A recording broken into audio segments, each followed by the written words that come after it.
Hello दोस्तों, कैसे हैं आप सभी। मैं साहिल माथुर, आप सभी का दोस्त और आप सभी का टीचर, आपका स्वागत करता हूं नीलकमल कोचिंग क्लास में। आज हम स्टार्ट करने वाले हैं क्लास 12th का चैप्टर नंबर 3 मैट्रिसेस। ये मैट्रिक्स का जो है फर्स्ट लेक्चर है, तो आप इसमें घबराना मत, बिल्कुल इंट्रोडक्शन से पढ़ाएंगे, कुछ भी छोड़ेंगे नहीं। सबसे पहले बात है, हम लोग ये देख रहे हैं टॉपिक 1 में दिया हुआ है इंट्रोडक्शन ऑफ मैट्रिसेस। बेटा मैट्रिसेस के बारे में मैंने इतने सालों में ये देखा है कि बच्चे सबसे पहले ये पूछते हैं, ये कोई नहीं पूछता कि मैट्रिक्स क्या होता है या मैट्रिसेस क्या होता है, ये पूछते हैं कि इसकी एप्लीकेशन क्या है, किस किस फील्ड में ये यूज होता है। सबसे पहले इसी बात पे ध्यान देंगे। The knowledge of matrix is necessary in various branch of mathematics. Matrix का यूज, मैट्रिक्स का इस्तेमाल मैथ्स की कई सारी अलग अलग ब्रांचेस में इस्तेमाल किया जाता है। Matrices are one of the most powerful tool in mathematics. Matrix जो है वो मैथमेटिक्स का सबसे पावरफुल टूल होता है। This mathematical tool simplify our work to great extent when the compared with our straightforward method। देखिए, आप साइंस फील्ड में हैं, आप कॉमर्स में हैं, मैट्रिक्स और डिटर्मिनेंट, चैप्टर नंबर 4 आपको डिटर्मिनेंट भी दिया हुआ है, ये सबसे ज़्यादा यूज होता है। ठीक है, अब लेकिन हम सबसे पहले बात करेंगे कि मैट्रिक्स क्या होता है, मैट्रिसेस क्या होता है, इसकी हम बात करते हैं। देखिए बेटा, यहाँ पे लिखा हुआ है व्हाट इज मैट्रिक्स। जैसे आप जानते हो कि हर एक चीज की सिंगुलर फॉर्म होती है, एक प्लूरल फॉर्म होती है, तो ये बात ध्यान रखिएगा कि matrices are the plural form of matrix. Matrix की प्लूरल फॉर्म को ही मैट्रिसेस कहा जाता है। यहाँ पे आप एक चीज देखिए बेटा, आप लोग यहाँ पर एक बार नोटिस कर सकते हो। देखिए यहाँ पे मैं एक बार समझाने की कोशिश कर रहा हूँ आपको, फिर मैं आपको डेफिनेशन के बारे में बताऊंगा कि matrix means array. Matrix means array. ये एरे का मतलब वो एरे नहीं है जो तुम्हारी मम्मियां कहती है कि एरे यहां पर आ। एरे का मतलब है अरेंजमेंट। एरे का मतलब है arrangement. Arrangement in what? Raw and column. Arrangement in raw and column. तो एक बात यहां पे दिमाग में सेट कर लेना कि जब भी हम किसी भी चीज को रॉ या कॉलम वाइज अरेंज करते हैं तो उसको मैट्रिक्स कहा जाता है। अगर आप चाहते हैं कि हम आपको बुक के अकॉर्डिंग पढ़ाएं या बुक की मेथड डेफिनेशन के अकॉर्डिंग समझाएं, तो हम लोग देखते हैं कि एनसीईआरटी में हमें क्या गिवन है कि matrix is an ordered rectangular array. Matrix एक ऑर्डर्ड होता है रेक्टेंगुलर एरे। एरे का मतलब क्या मैंने बताया अभी अरेंजमेंट। ओके, तो घबराना नहीं। Matrix is an ordered rectangular array of a number और अ फंक्शन। तो जब किसी नंबर का, जब किसी फंक्शन को रॉ और कॉलम में अरेंज किया जाता है तो उसी को हम लोग मैट्रिक्स कहते हैं। बेटा मैट्रिक्स को हम लोग कैपिटल लेटर से डिनोट करते हैं। आप पूरी बुक में देखना कि मैट्रिक्स में कहीं पे ए इस्तेमाल हो रहा है, कहीं बी आ रहा होगा, कहीं सी होगा, कहीं डी से डिनोट होगा, तो उससे घबराने वाली बात नहीं है। मैट्रिक्स को एक इंग्लिश कैपिटल लेटर से डिनोट किया जाता है। जैसे कि आप यहाँ पे देख पा रहे हैं कि मैंने एक एग्जाम्पल लिया हुआ है। यहाँ पे एक मैट्रिक्स ए है और आप देख सकते हो कि यहाँ पर एक रेक्टेंगुलर ब्रैकेट लिया हुआ है, एक रेक्टेंगुलर ब्रैकेट लिया है। यहाँ पर नंबर्स को आप देख पा रहे हो रॉ और कॉलम वाइज अरेंज किया हुआ है। ठीक है, ये जो ऐसे हॉरिजॉन्टल लाइन होती है इसको रॉ कहा जाता है और जो ये वर्टिकल लाइन है इसको हम लोग कॉलम कहते हैं। अब आप देख पा रहे हो कि ये फर्स्ट रॉ है, तो आप लोग देखेंगे कि मैथ्स में ऐसे करके R1 करके शो किया हुआ है। ये हमारी सेकंड रॉ है तो इसको हम R2 कहेंगे। तो जब बुक में आपको R1 और R2 दिया होगा तो उससे घबराना नहीं, उसका मतलब रॉ 1 या रॉ 2 होता है। ऐसे सिमिलर एज ये हमारी कॉलम है तो इसको हम लोग कहेंगे कॉलम 1। बेटा ये हमारे को दिया हुआ है कॉलम 2 और ये हमें दिया हुआ है कॉलम 3। तो जब भी हम किसी भी नंबर को या किसी भी फंक्शन को रॉ या कॉलम में अरेंज करते हैं तो उसी को मैट्रिक्स कहा जाता है। अब मुझे लगता है आप सभी को समझ आ गया होगा। किसी को नहीं समझ आया तो प्लीज कमेंट सेशन में मेरे को आप कर सकते हैं। तो सबसे पहले pause the video and note it down. तो गाइज मैं आशा करता हूं कि आप सभी ने नोट डाउन कर लिया होगा और आप सभी को समझ आ गया होगा। स्क्रीनशॉट मत लेना, स्क्रीनशॉट रह जाता है, कोई लिखता नहीं है उसको। अभी हमने ये समझा था कि मैट्रिक्स का मतलब ये होता है कि जब भी हम किसी नंबर को या फंक्शन को रॉ या कॉलम में अरेंज करते हैं तो उसे मैट्रिक्स कहा जाता है। बेटा यहाँ पे एक नोट वाली बात ध्यान रखना कि matrices is always in a square brackets. Matrix हमेशा एक ब्रैकेट में होती है, जैसे कि मैंने आपको यहाँ पे दिखा रखा है। और जो ये यहाँ पे लिखे हुए हैं A11, A12, A13, इन सबको एलिमेंट्स कहा जाता है। वैसे तो ये A11, A12, A13 जो मैंने लिखा हुआ है मुझे समझाने की जरूरत नहीं है क्योंकि मोस्ट ऑफ बच्चों को पता ही होता है, लेकिन मैं फिर भी बता देता हूँ। ये क्या होता है बेटा, ये जितने भी हमने लिखे हुए हैं इनको हम लोग मैट्रिक्स के एलिमेंट्स कहते हैं।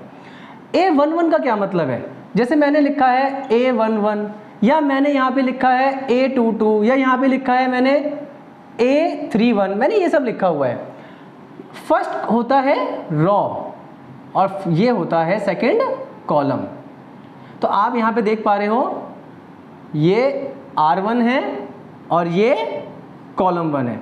तो ये रॉ 1 का मतलब पहली रॉ का पहला कॉलम, ये फर्स्ट रॉ का दूसरा कॉलम, ये फर्स्ट रॉ का तीसरा कॉलम। ऐसे ही सेम अब हम यहाँ पे देख पा रहे हैं कि ये हमारी सेकंड रॉ है, तो सेकंड रॉ का फर्स्ट कॉलम, सेकंड रॉ का सेकंड कॉलम, सेकंड रॉ का third column and similar as third row में भी सेम है।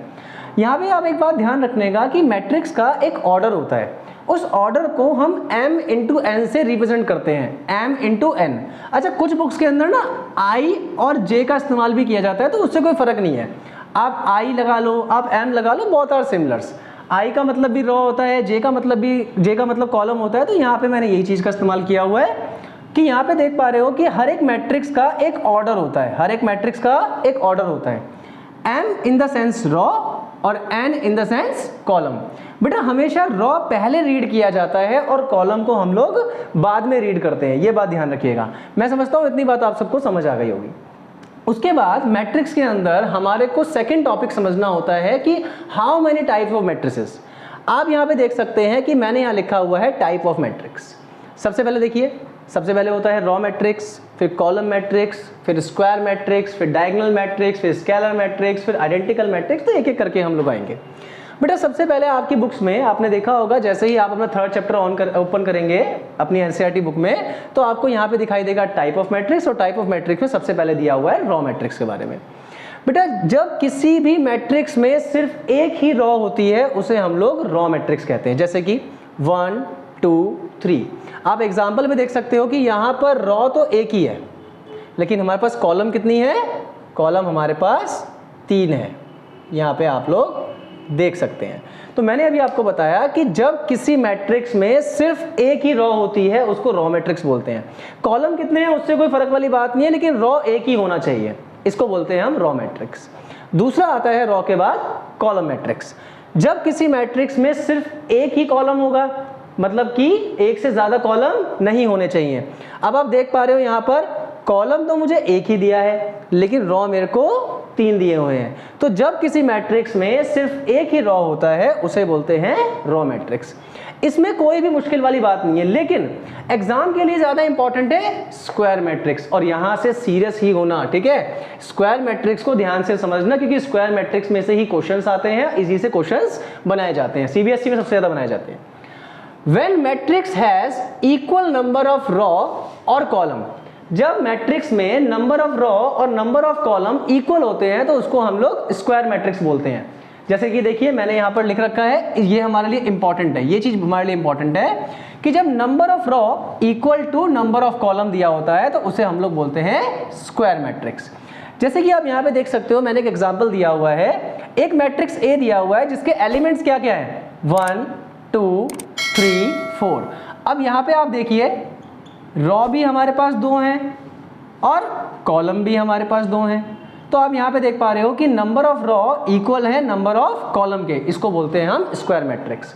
अब जैसे कि आप यहाँ पे देख सकते हैं कि यहाँ पे 2 रॉ हैं 2 ही कॉलम है, तो इसका ऑर्डर क्या है, ये है बेटा 2 इंटू 2, क्योंकि 2 ही रॉ हैं और 2 ही कॉलम है। आई होप इतनी बात सबको समझ आ गई होगी। एक एग्जाम्पल हम लोग और लेते हैं, जैसे कि देखिए स्क्वायर मैट्रिक्स का एक और एग्जांपल है कि मैंने यहाँ पे आपके सामने एक मैट्रिक्स ली हुई है जिसके अंदर एलिमेंट है 1 2 3 4 5 6 7 8 9। तो यहाँ पर ये फर्स्ट रॉ, ये सेकंड रॉ, ये थर्ड रॉ, ये फर्स्ट कॉलम, ये सेकंड कॉलम, ये थर्ड कॉलम। अच्छा मुझे बताइए कमेंट सेक्शन में कि ये कौन सी ऑर्डर है, ये 2 इंटू 2 है या 3 इंटू 3 है, आप मुझे जल्दी बताइएगा। मैं फिर भी आपको बता देता हूँ, ये जो ऑर्डर मैट्रिक्स का ऑर्डर है वो है बेटा 3 इंटू 3।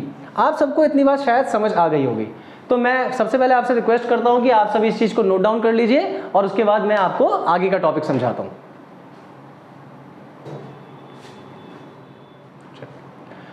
तो अभी तक हम लोगों ने टाइप ऑफ मैट्रिक्स में 3 तरह की मैट्रिक्स को देखा था बेटा। एक होती है रॉ मैट्रिक्स, दूसरी होती है कॉलम मैट्रिक्स और तीसरी होती है स्क्वायर मैट्रिक्स। मैंने आपको बोला था कि स्क्वायर मैट्रिक्स में हम लोगों को इंपॉर्टेंट पढ़ना है, हम लोगों को सीरियस तरीके से पढ़ना है, क्योंकि स्क्वायर मैट्रिक्स के अंदर ही कुछ मैट्रिक्स आती हैं जिसको बोलते हैं डायगोनल मैट्रिक्स, स्केलर मैट्रिक्स और आइडेंटिटी मैट्रिक्स। इसको आइडेंटिकल भी कहते हैं। बेटा डायगोनल, स्केलर और आइडेंटिकल, इन तीन बातों को बहुत ध्यान से समझना। डायगोनल मैट्रिक्स हो, चाहे स्केलर मैट्रिक्स हो, चाहे आइडेंटिटी मैट्रिक्स हो, सबसे पहली बात आपकी मैट्रिक्स को स्क्वायर मैट्रिक्स होना जरूरी है। अगर हमारी मैट्रिक्स स्क्वायर मैट्रिक्स नहीं होगी तो ना वो डायगोनल हो सकती है, ना वो स्केलर हो सकती है, ना ही वो आइडेंटिकल हो सकती है। मैं समझता हूं कि आप सबको याद होगा स्क्वायर मैट्रिक्स क्या होता है, लेकिन फिर भी मैं एक बार बता देता हूं। बेटा स्क्वायर मैट्रिक्स मैंने अभी अभी बताया था कि जब नंबर ऑफ रॉ इक्वल होती है नंबर ऑफ कॉलम के, it is known as square matrix, it is known as square matrix. तो डायगोनल मैट्रिक्स, स्केलर मैट्रिक्स और आइडेंटिटी मैट्रिक्स की पहली कंडीशन ये होती है कि उस मैट्रिक्स का स्क्वायर मैट्रिक्स होना जरूरी है। अब इतनी बात आप समझ गए होंगे। A square matrix is said to be diagonal matrix. एक स्क्वायर मैट्रिक्स ही डायगोनल मैट्रिक्स तब कहलाती है अगर उसके non diagonal elements are zero.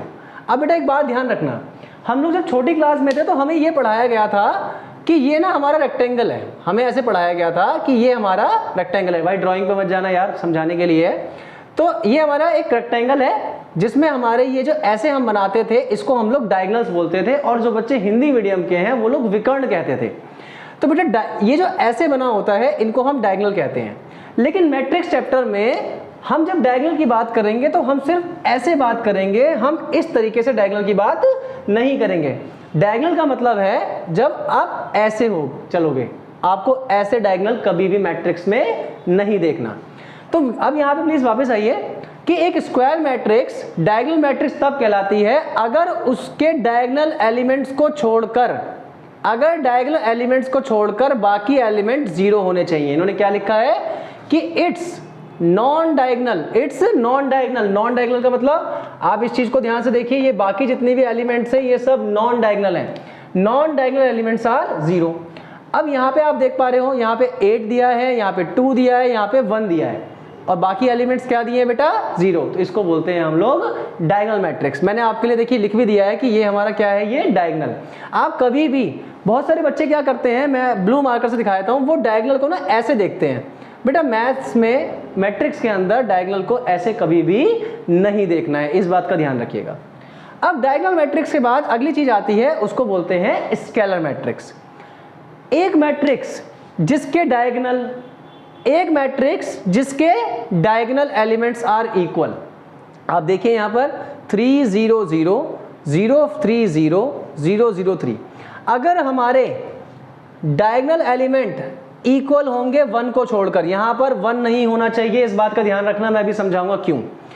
अगर 1 को छोड़कर यहां पर जो भी एलिमेंट दिए हैं वो सब एक दूसरे के इक्वल हैं, तो उसको हम लोग क्या बोलेंगे? Scalar matrix. अभी आप देखो फर्क समझ गए होंगे। डायगोनल मैट्रिक्स में जो हमारे एलिमेंट्स थे वो उनके एलिमेंट अलग अलग थे, जैसे कि यहाँ पे 8 है, यहाँ पे 2 है, यहाँ पे 1 है। लेकिन स्केलर मैट्रिक्स में हम लोगों को दिया हुआ है 3 3 3, यहाँ पे 5 5 5 हो सकता था, यहाँ पे 2 2 2 हो सकता था, लेकिन यहाँ पर एलिमेंट सेम होने चाहिए, 1 नहीं होना चाहिए। उसके बाद स्केलर मैट्रिक्स के बाद अगली चीज आती है, उसको बोलते हैं हम आइडेंटिटी मैट्रिक्स। बेटा वो मैट्रिक्स जिसका डायगोनल मैट्रिक्स 1 होता है। एग्जांपल के लिए देखिए जरा ध्यान से, अभी मैंने आपको यहाँ पे 1 रखने के लिए मना किया था। अगर मेरे पास कोई मैट्रिक्स इस तरीके से है 1 0 0 0 1 0 0 0 1, इसको बोलेंगे बेटा हम आइडेंटिटी मैट्रिक्स। आप देख पा रहे हो कि यहाँ पर जो डायगोनल एलिमेंट्स हैं वो सब सेम हैं और क्या दिए हैं? 1 है। इसको बोलते हैं हम आइडेंटिटी मैट्रिक्स। अब एक बार दोबारा से हम ट्राई करेंगे।